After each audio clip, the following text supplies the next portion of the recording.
For decades, the 32-team bracket stood as the undisputed pinnacle of elite, scarce sporting competition. Success was measured by pure, balanced on-pitch quality, where the scarcity of matches guaranteed that every minute of play held immediate global stakes. Current preparations for this tournament resemble a heavy, unprecedented industrial mobilization, prioritizing sheer physical magnitude over traditional sporting rhythm and history. This expansion represents a massive logistical pivot. 48 teams will now compete across 16 different host cities. The final output of this restructured network is a staggering 104 total matches.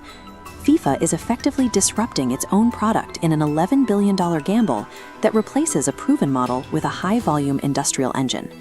We are watching the construction of an industrial masterpiece, or perhaps merely an optimized machine stripped of its cultural soul. To truly understand the logic of this expansion, we have to view the tournament through the lens of match inventory, the total volume of broadcast hours available to sell.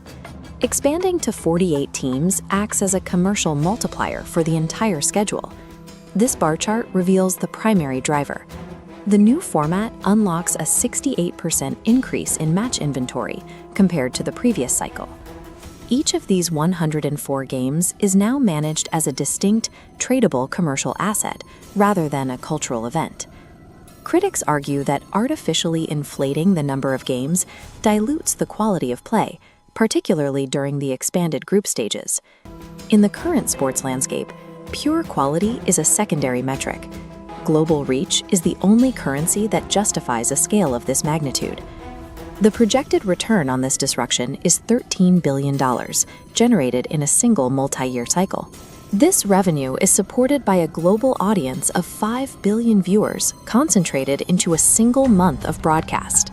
This density and repetition effectively transforms the tournament into 104 consecutive mini Super Bowls played out in the American market. The high-volume schedule guarantees maximum inescapable exposure for legacy partners, keeping their branding on screens for hundreds of hours.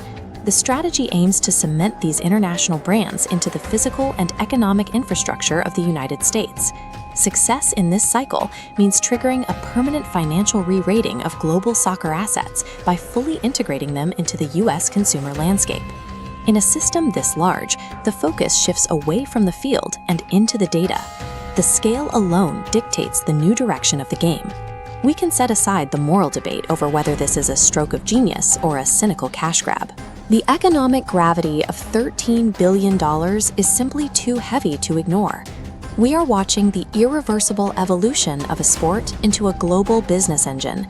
Traditional metrics and nostalgic expectations have been replaced by the cold logic of match inventory and market penetration.